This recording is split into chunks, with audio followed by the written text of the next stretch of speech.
Auction में समोसे खाने जाएंगे, कोल्ड ड्रिंक पीने जाएंगे, इंजॉय करने जाएंगे और कोई काम इनका है नहीं। प्रॉपर बैट्समैन की लाइनअप है, मार धाड़ कुटाई सब हो सकती है यहाँ पे।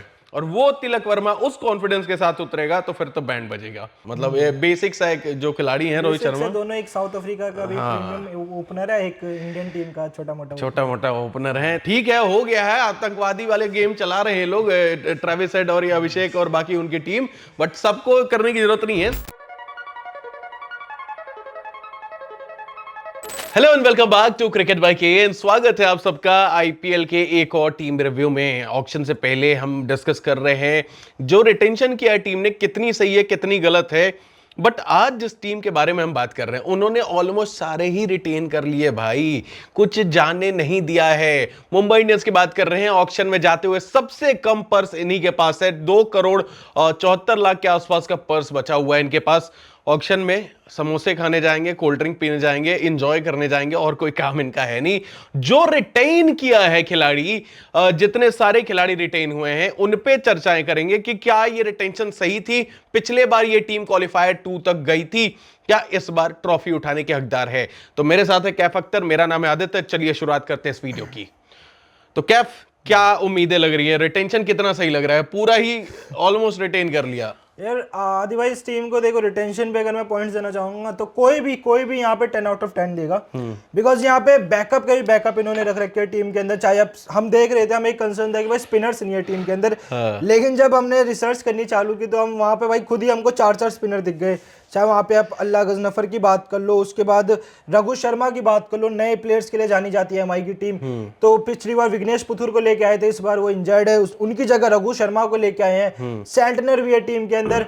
बैट्समैन तो भाई पूरे इंडियन जो मिडिल ऑर्डर है इनका, ओपनर कह लो, मिडिल ऑर्डर कह लो, फिनिशर कह लो, और पूरा प्रीमियम फास्ट बॉलर। यहाँ पे बोल्ट हो गए, बुमराह हो गए, तो एक भी जगह नहीं छोड़ी है यहाँ पे। और इनके पास फिनिशर के भी ऑप्शंस है पीछे, फास्ट बॉलिंग का भी ऑप्शन है, स्पिनर्स का भी ऑप्शंस है। भाई कुछ ही नहीं बचा है, ठीक है। अगर ये टीम ट्रॉफी नहीं जीती तो it will be a disaster for MI team. अच्छा, 2 ट्रेड किया है इन्होंने। एक मयंक मार्कंडे का कर लिया ट्रेड, एक शरफेन रदरफोर्ड लेके आ गया भाई कि अगर विल जैक्स नहीं चले, नहीं फॉर्म रहा या इंजरी हो गई किसी को फिनिश करने के लिए, शरफेन रदरफोर्ड इतने तगड़े फिनिशर हैं भाई, उनको भी ले आई है टीम। मयंक मार्कंडे, विघ्नेश पुथुर की कमी मिस इसलिए होगी और बहुत लोग सरप्राइज भी है, जिनको नहीं पता उनको बता दिया जाए। विघ्नेश इज इंजर्ड और मोस्ट प्रोबेबली आपको सीधे अगले ऑक्शन में दिखेंगे विघ्नेश पुथुर। इस साल वो नहीं खेलने वाले, इसीलिए उनको रिलीज कर दिया था एमआई की टीम ने, इसीलिए उनके जगह पे मयंक मार्कंडे की घर वापसी कराई है। तो अब मयंक मार्कंडे के आने से स्पिन डिपार्टमेंट मौजूद हो गया है। शुरुआत करते हैं बैटर्स से। इनके पास जो बैटर्स है, विकेट कीपर्स के ऑप्शन में रॉबिन मिंज हैं और साथ में रयान रिकल्टन हैं। उसके साथ में है रोहित शर्मा, एक जनरल प्लेयर हैं। आजकल एक ही फॉर्मेट खेलने को मिलता है देश से, लेकिन जनरल कोई बड़े प्लेयर नहीं है। कोई रिकॉर्ड उनके नाम तो है नहीं। नमन धीर, उसके साथ साथ सरफेन रदरफोर्ड की हमने बात की, और मात्र इंडिया का T20 आई कैप्टन जो है सूर्य कुमार यादव नाम का, वो कोई एक खिलाड़ी है। तो ये इनकी प्रॉपर बैट्समैन की लाइनअप है। मार धाड़ कुटाई सब हो सकती है यहाँ पे। बिल्कुल यार, क्योंकि आप टीम देखो, बैट्समैन देखो, रोहित शर्मा, सूर्य कुमार यादव, विल जैक्स, तिलक वर्मा, ठीक है, उसके रॉबिन मिंस भी अगर आ गए, ठीक है, झारखंडी हमारे लड़के हैं भाई साहब। तो इतने सारे प्लेयर्स है यहाँ पे, इतना पावरफुल यहाँ पे पूरा बैटिंग लाइनअप है जी। यार। इनसे टीम डरने वाली, क्योंकि उसके बाद नीचे भी अगर आप प्लेयर्स देख लो, ऑलराउंडर्स देख लो, तो उनके भी एक से एक नाम है वहाँ पे। भाई ये टीम बहुत डिस्ट्रक्टिव टीम बन चुकी है एमआई की। बिल्कुल डिस्ट्रक्टिव बन चुकी है, एकदम खोल के बजा सकती है अंदर से बाहर से सबको। Hardik Pandya, Raj Angad Bawa, Corbin Bosch, Will Jacks, Mitchell Santner, Tilak Varma, ये इनके पास ऑलराउंडर्स हैं। अब देखिए एक हार्दिक पांड्या नाम का इनके पास कप्तान है, क्या जनरल सा प्लेयर है। उसके साथ में विल जैक्स ठीक ही ठाक प्लेयर है। मिचेल सैंटनर क्या ही स्पिन कर लेगा। तो मतलब तिलक वर्मा, भाई खाली कहाँ है जगह। यही तिलक वर्मा अभी पाकिस्तान के अगेंस्ट जिता के आ रहा है, और यही तिलक वर्मा था जिसको पिछले सीजन रिटायर्ड हट आउट कराया गया था। तो एक साल में कितना चेंज हो गया है। T20 आईज में शतक लग रहे हैं, इंडिया को फिनिश करके पाकिस्तान के अगेंस्ट एशिया कप जिता रहे हैं, और वो तिलक वर्मा उस कॉन्फिडेंस के साथ उतरेगा तो फिर तो बैंड बजेगा। बॉलर्स की अगर बात कर ले, अश्वनी कुमार है, ट्रेंट बोल्ट है, जसप्रीत बुमराह नाम का एक छोटा मोटा बॉलर है कोई, दीपक चहर है, गजनफर है, मयंक मार्कंडे हैं, रघु शर्मा है और लॉर्ड शार्दुल को ट्रेड करके भी तो लाए हैं। तो इतने खतरनाक बॉलिंग लाइनअप में एक तो शार्दुल भाई को भी डाल दिया। अब वो बैलेंस आउट करने के लिए कि भाई सब रन बचाएंगे तो पिटाएगा कौन। नहीं, पिछले सीजन थोड़ी कमजोरी थी बॉलिंग, अगर देखा जाए तो मेरे ख्याल से जो अश्विनी कुमार थोड़े से वहां पे कम पड़ गए थे टीम को, इसलिए शार्दुल का थोड़ा एक्सपीरियंस वहां पे ऐड ऑन कर दिया एमआई की टीम ने। अच्छा है, यहाँ पे अच्छा ऐड ऑन है। बिल्कुल बिल्कुल। अब देखिए, शार्दुल के आने से बहुत सारी चीजें चेंज हो सकती है। देखिए, पिछले सीजन टू बी ऑनेस्ट जो लास्ट मैच हारे भी थे क्वालिफायर 2 का, उसमें बॉलिंग बहुत खराब हुई थी, पटक के रख दिया था वहां पे, पीट के रख दिया था श्रेयस अय्यर ने और 87 की नॉक खेली थी और बढ़िया जिताया था मैच। तो वहां पे 40 रन खाए थे, बुमराह ने 40 खाए थे, ट्रेंट बोल्ट ने 55 खाए थे, अश्वनी ने 2 ओवर में 19 रन खाए थे, हमारे कप्तान साहब ने। तो ऐसे चली थी, इस वजह से वहां पे बाहर हुए थे। बट अब बात कर लेते हैं इनकी स्टार्टिंग लाइनअप के ऊपर। स्टार्टिंग 11 क्या होगा ओपनर्स भाई? ओपनर्स अपने रोहित शर्मा और रियान रिकल्टन। अच्छा, मतलब ये बेसिक्स है जो खिलाड़ी हैं रोहित शर्मा, दोनों एक साउथ अफ्रीका का भी प्रीमियम ओपनर है, एक इंडियन टीम का छोटा मोटा ओपनर है। तो रोहित शर्मा, रायन रिकल्टन, पिछले बार ये जोड़ी सफल रही थी तो जो टूटा नहीं उसको जोड़ना क्यों, बहुत बढ़िया।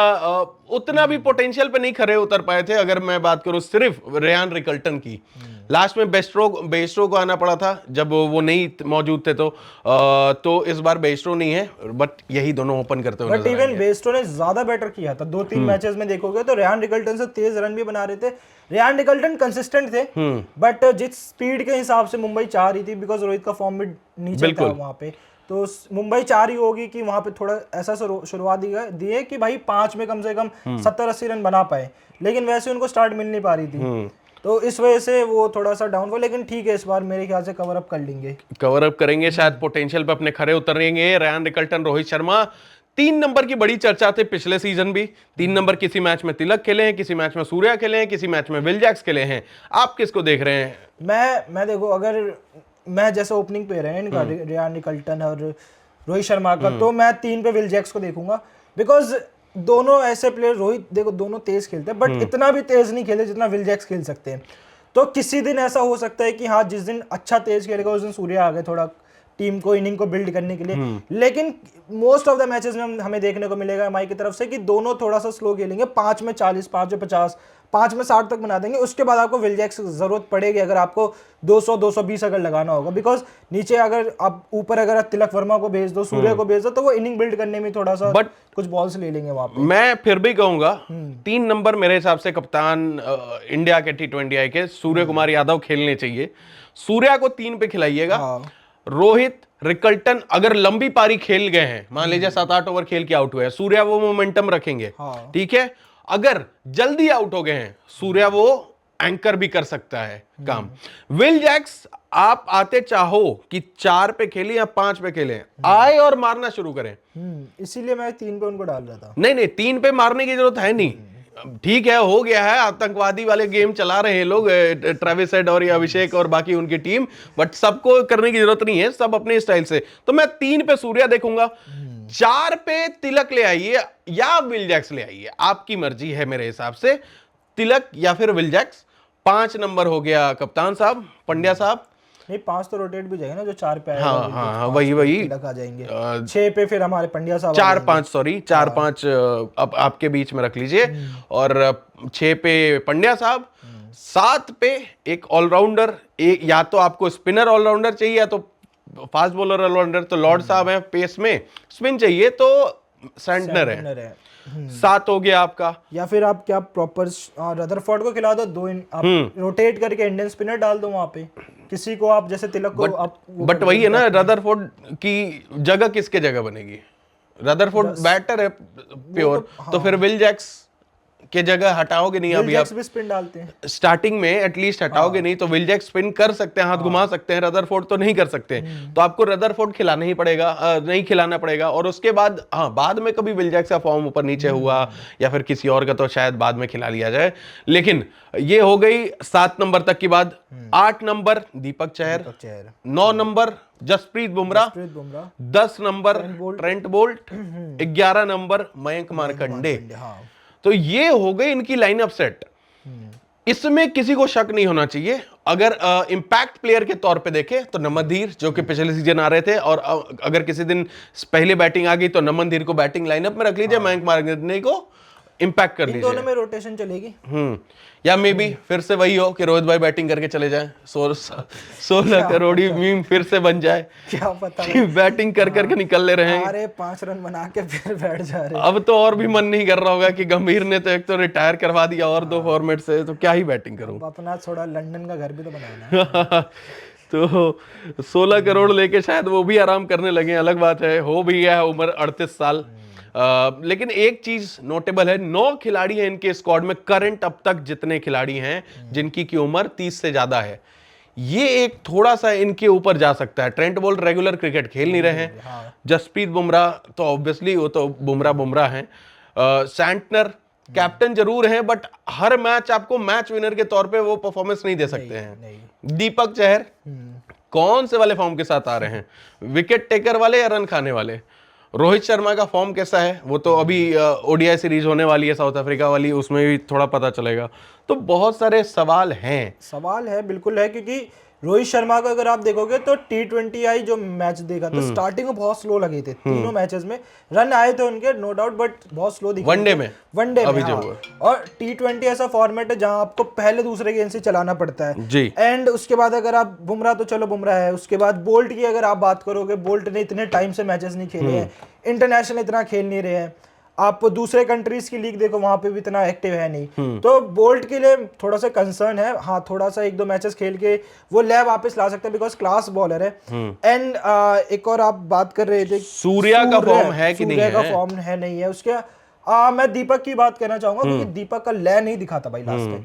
दीपक का लय नहीं दिखाता, और इस बार भी भाई समझ नहीं आ रहा है कि वो पेस कराएंगे, वो बिल्कुल ही अपने लाइन लेंथ पे ध्यान देंगे कि विकेट टेकिंग बॉलर बन के आएंगे, बिकॉज पिछली बार नहीं आ रहे थे विकेट, रन ज्यादा खा रहे थे वो। बिल्कुल, तो उस चीजों पे भी कंसर्न रहेगा। एंड सेंटनर की मैं बात कर रहा था, तो न्यूजीलैंड के रिसेंट जो मैचेस थे उसमें ब्रेसवेल का परफॉर्मेंस ज्यादा बेटर दिखा, बैट से भी बॉल से भी। सेंटनर का इतना इम्पैक्ट दिखा नहीं। हाँ, कुछ मैचेस में आप कह लो कि जहां पे एक लीडर चाहिए होता है टीम में, वहां पे सेंटनर अच्छे दिखे, बट फॉर्म वाइज ब्रेसवेल ज्यादा बेटर दिखे न्यूजीलैंड के लिए भी। तो कुछ प्लेयर्स के फॉर्म के ऊपर है, बट एक चीज इनके लिए अच्छी है कि आप नंबर 1 से लेकर नंबर 11 तक देख लो, एक प्लेयर लीडर है। बस बात वही है ना, ऑन पेपर ये बहुत बड़े बड़े नाम है। ये इनकी लाइनअप जो है on paper, but Trent Boult जैसा कि हमने बात किया, खेले नहीं है, इरेगुलर खेल रहे हैं। शार्दुल ठाकुर है, किसी दिन आपको 3 विकेट दिलवा देंगे, लेकिन फिर भी 40 रन खाए होंगे। तो उस शार्दुल ठाकुर फिर दीपक चहर की सेम स्टोरी, उनके भी पता है आपको कि क्या चल रहा है, फॉर्म उतना बढ़िया नहीं आ रहा है, नहीं है। बूम भाई ठीक है। अब बैटिंग में अगर हम बात करें इनके 30 साल से ऊपर वाले, तो हार्दिक पांड्या भी अभी मैचेस नहीं खेल के आ रहे हैं, हालांकि उस समय शायद T20 वर्ल्ड कप का हिस्सा हो, तो T20 वर्ल्ड कप खेल के आ रहे हो, लेकिन सैंटनर जैसा कि मैच विनर नहीं है, सूर्या भाई की फॉर्म है नहीं, आप सबको पता है। अब बस इनके लिए यह भी है कि रोहित शर्मा नहीं खेल रहे होंगे क्रिकेट बहुत दिन से, सीधे वो आएंगे, क्योंकि बीच में T20 वर्ल्ड कप है और अभी एंड में ये लास्ट ही है साउथ अफ्रीका से जो सीरीज खेल रहे हैं, तो फिर आपको बीच में मैच नहीं खेलते हुए मिलेंगे रोहित शर्मा। तो मैच फिटनेस कितनी है, हालांकि इतने बड़े खिलाड़ी को फिटनेस वगैरह मैच से उससे फर्क नहीं पड़ता, बट ये सारे कंसर्न्स है 30 साल के ऊपर वाले खिलाड़ियों से इनके। लेकिन एक और थोड़ा सा हमें कंसर्न लग रहा था ऐसा कि स्पिनर्स क्या ये इंडियन लेने जाएंगे, 2 करोड़ है और स्काउटिंग इतनी बड़ी होती है मुंबई इंडियंस की, तिलक वर्मा और ये जितने भी हैं सभी ये तो वही हैं। तो बूम भाई, हार्दिक, तो ऐसी स्काउटिंग पिछले सीजन विघ्नेश की थी। क्या स्पिनर के पीछे जाएंगे, कोई पेसर या फिर कोई बैटर? 2 करोड़ फिर भी है। मेरे ख्याल से एक पेसर लेना चाहिए इनको, बिकॉज इनके बैकअप में अश्विनी कुमार है। ठीक है, अश्विनी कुमार का रिकॉर्ड इतना अच्छा रहा नहीं एमआई के लिए, तो एक क्या पता किसी और जो नए बॉलर है यहाँ पे रणजी से या सईद मुश्ताक अली से, उनको स्काउट करके रख लिया हो अभी तक। एक स्पिनर जरूरी है, एक स्काउट करना चाहेंगे एक और। बिल्कुल, तो एमआई बीइंग एमआई, और क्या पता एक विकेट कीपर ऑप्शन भी और ले ले, बिकॉज वहां पे रायन रिकल्टन है, रॉबिन मिन्स है, किसी दिन क्या पता दोनों ही ना चले। रायन रिकल्टन का भरोसा नहीं है भाई, पिछली बार भी चले गए थे। रॉबिन मिन्स एक्सपीरियंस लेके नहीं आते, मेरे ख्याल से डेब्यू करेंगे इस बार। ठीक है, और उसके बाद इनका बैकअप लेना पड़ेगा। देन उसके बाद एक ऑलराउंडर का ही बैकअप लेना पड़ेगा इनके पास। हार्दिक की बात कर लो आप, उसके बाद और कौन है, राजअंगत बाबा, ठीक है, इसके अलावा और कोई ऑप्शन ही नहीं ऑलराउंडर में। तो मतलब इनको नहीं, ऑलराउंडर में ऑप्शन है, कॉर्बिन बॉश मान लीजिए कि रख लिया। इंडियन में वही है, राज अंगद बाबा और अपने हार्दिक पांड्या हैं। तिलक हाथ घुमा सकते हैं वैसे तो बॉलिंग भी नहीं कराते इतने, तो वही कह रहा हूँ कि हाथ घुमा सकते हैं, वो वाली बात रह जाएगी। तो एक रिंकू सिंह वाली बात है। ऑलराउंडर की जरूरत कोई भी कहीं भी किसी एक पोजीशन में आप भर सकते हो। फॉरेनर ले लो या फिर इंडियन ले लो, वो उनके ही ऊपर है। और उन्होंने कर लिया है, इसीलिए 2 करोड़ उनको लोकली प्लेयर को, मेरे को लग रहा है डोमेस्टिक प्लेयर किसी को उठाते हुए नजर आएंगे, ये मेरी उम्मीदें हैं। तो कुल मिलाकर बात यह है कि ऑन पेपर टीम बहुत स्ट्रांग है, टाइटल कंटेंडर्स है, लेकिन ऑन पिच पिछले सीजन 14 में से 8 मैच जीते थे और चौथे नंबर पे फिनिश किया था। इस बार उससे बेहतर क्या करके दिखा सकते हैं। तो ये हो गई हमारी पूरी एनालिसिस। बाकी रेटिंग की अगर हम बात करें, रिटेंशन के बाद ऑक्शन में जाते हुए कितना रेटिंग है आपकी तरफ से? मैं स्टार्टिंग बोले 10 आउट ऑफ 10 है मेरी तरफ से, बिकॉज आपके पास बैकअप के ही बैकअप से कोई दिक्कत है नहीं टीम में। वो 30 इयर्स वाला फैक्टर है, थोड़ा गेम टाइम का फैक्टर है प्लेयर्स को लेके, वो भी मेरे ख्याल से 2-4 मैचेस में वो एमआई हारती है 2-4 मैच, उसके बाद उनका कमबैक होता है। तो 2-4 मैचेस तक दिक्कत रहेंगी इनके लिए, उसके बाद इनका पक्का कमबैक होगा। पक्का कमबैक हो सकता है। ये बड़ी इंटरेस्टिंग है, देखने वाली चीज है कि क्या होने वाला है। बाकी मेरे तरफ से भी रेटिंग 10 on 10 ही दूंगा कि और क्या भाई, आपने सब पूरा इतना बढ़िया टीम रिटेन कर लिया, अब क्या करना है। रीच टॉपली वगैरह जिनकी जरूरत नहीं थी उनको हटा दिया। कर्ण शर्मा में भी बाईबैक कर लें लोग, अगर कम पैसे में मिले तो। लकी चार्म में कर्ण शर्मा 2020 के बाद से ट्रॉफी आई नहीं है, सूखा पड़ा हुआ है, तो अब तो ट्रॉफी चाहिए होगी। 13, 15, 17, 19, 20 उसके बाद से ट्रॉफी नहीं आई है इस डेकेड में। तो डेकेड नहीं, क्या बोलते हैं इसको, डेकेड ही तो कहते हैं। डेकेड में नहीं आई, अंग्रेजी कमजोर है। तो ये हो गई पूरी मुंबई इंडियंस की बात। बाकी कुछ ऐड करना चाह रहे हैं? नहीं, मैं बुमराह के फॉर्म पे कह रहा था। बुमराह का टेस्ट का हमने देखा, ओडीआई का रिसेंट आपने भी T20 देखा है, चाहे पाकिस्तान के मैच में देख लो, चाहे आप हांगकांग वाले मैच में देख लो, जो अभी रिसेंटली एशिया कप हुआ था। बुमराह का फॉर्म थोड़ा डाउन है T20 में, आ जाएगा, बूम है वो हम सबको वो है, बूम है। लेकिन क्वालिफाइड 2 में क्या हुआ था? ठीक है, हम सबको देखो, no doubt to Bumrah is one of the best bowlers of all time, but जो अभी करंट फॉर्म है उनका T20 आएगा, हमने देखा, बिकॉज उनका क्या ना, किसी भी दिन वापसी कर सकते हैं। लेकिन थोड़ा सा ही कंसर्न मन में रहता है, क्योंकि पाकिस्तान के भी दो मैचेस हुए थे, 2 में अच्छा खासा रन खाया था उन्होंने, फाइनल में अच्छा किया था उन्होंने, नो डाउट। तो ऐसे बड़े मैचेस में बुमराह अच्छा करते हैं, लेकिन जो पूरा जो टूर्नामेंट होता है, तो कहीं ना कहीं इस लैग की वजह से टूर्नामेंट एमआई का कहीं ना कहीं खराब हो जाए। फॉर्म इतना खराब है बुमराह का कि साहिबजादा फराज से 3 छक्के खा गया, उधर डॉक्यूमेंट्री बनवा रहा है अपना, डॉक्यूमेंट्री मूवी। मुझे पता चला कि इसने 3 छक्के, आज तक छक्के नहीं खाए। अरे क्यों नहीं छक्के खाए? बुमराह भाई ने छक्के नहीं खाए जीवन में। कितना मैच फाइनल ओवर में हारे बुमराह के चलते, ये क्या बात होती है कि नहीं खाए? तो मैंने 3 छक्के मार दिए, पाकिस्तान वालों के हीरो बन गए, एकदम डॉक्यूमेंट्री आ रही है भाई की। लेकिन that was it guys. Mumbai Indians के बारे में सारी चर्चाएं होगी। आप अगर मुंबई के फैन हो, आप आईपीएल के फैन हो, तो अगर वीडियो देख रहे हो यहां तक तो लाइक बटन दबा देना, कमेंट बॉक्स में अपनी ओपिनियन शेयर कर देना, और चैनल पे बाकी वीडियोस देख के चैनल सब्सक्राइब भी कर सकते हो आप। Thank you so much, bye bye.